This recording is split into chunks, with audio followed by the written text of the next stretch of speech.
नमस्कार दोस्तों, तो आज हम आपको सुनाएंगे आषाढ़ मास के कृष्ण पक्ष की संकष्टी चतुर्थी की कहानी। आषाढ़ मास के कृष्ण पक्ष की संकष्टी चतुर्थी आ गई है। इस पावन तिथि को कृष्ण पिंगल संकष्टी चतुर्थी भी कहा जाता है। आज की इस वीडियो में हम सुनेंगे संकष्टी चतुर्थी की सबसे पौराणिक कथा, जिसे सुनने मात्र से इंसान के बड़े बड़े कष्ट और कर्ज का फल दूर हो जाता है। कथा को पूरा और ध्यान से सुने। अगर आप भगवान गणेश जी के सच्चे भक्त हैं तो कमेंट में जय गणेश लिखना ना भूलें। पौराणिक कथा के अनुसार एक बार भगवान शिव और माता पार्वती के सामने एक बहुत बड़ी समस्या आ गई। दोनों बहुत ज्यादा चिंतित थे और समझ नहीं पा रहे थे कि इस समस्या का समाधान कैसे निकालें। तभी वहाँ दोनों भाई आए, भगवान गणेश जी और कार्तिकेय जी।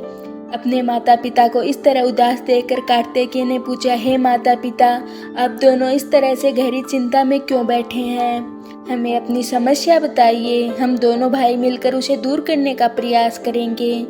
भगवान शिव मुस्कुराए और बोले, पुत्रों, समस्या तो बहुत बड़ी है। तुम दोनों में से जो भी ब्रह्मांड की परिक्रमा करके सबसे पहले वापस लौट कर आएगा, वही इस संकट को दूर करने का अधिकारी माना जाएगा और उसे ही सर्वश्रेष्ठ घोषित किया जाएगा।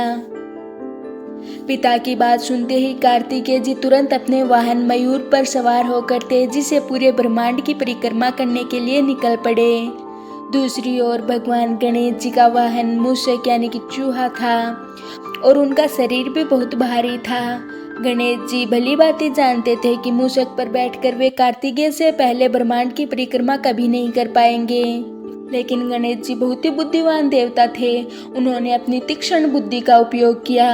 वे अपनी जगह से उठे। उन्होंने माता पार्वती और भगवान शिव को एक ऊंचे आसन पर बिठाया। इसके बाद गणेश जी ने पूरी श्रद्धा और आदर के साथ अपने माता पिता की 7 बार परिक्रमा की और हाथ जोड़कर खड़े हो गए। कुछ देर बाद कार्तिकेय पूरे ब्रह्मांड का चक्कर लगाकर थके हारे वापस लौटे तो उन्होंने गणेश जी को वही खड़ा पाया। कार्तिकेय ने खुद को विजेता समझा, लेकिन भगवान शिव ने गणेश जी को विजय घोषित कर दिया। कार्तिकेय जी को तो आश्चर्य हुआ। उन्होंने पूछा, पिताजी, मैंने पूरे ब्रह्मांड की परिक्रमा की है, फिर गणेश जी कैसे जीत गए?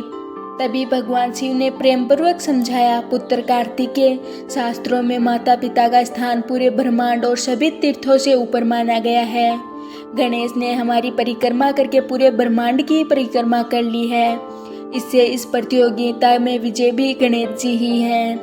भगवान शिव और माता पार्वती गणेश जी की इस बुद्धिमत्ता और माता पिता की भक्ति से अत्यंत प्रसन्न हुए।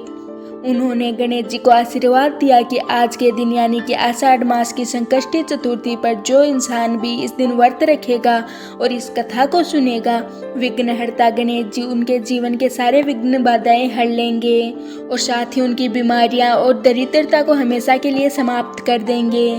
तो बोलिए विघ्नहर्ता गजानन महाराज की जय। तो दोस्तों, यह थी संकष्टी चतुर्थी की पावन कथा। आज के दिन शाम को चंद्रमा को जल यानी कि अर्घ देकर व्रत खोला जाता है। तो आज की हमारी वीडियो यहीं तक की थी। वीडियो को लाइक और शेयर जरूर करें। धन्यवाद। और वीडियो के कमेंट बॉक्स में जय श्री गणेश जरूर लिखें।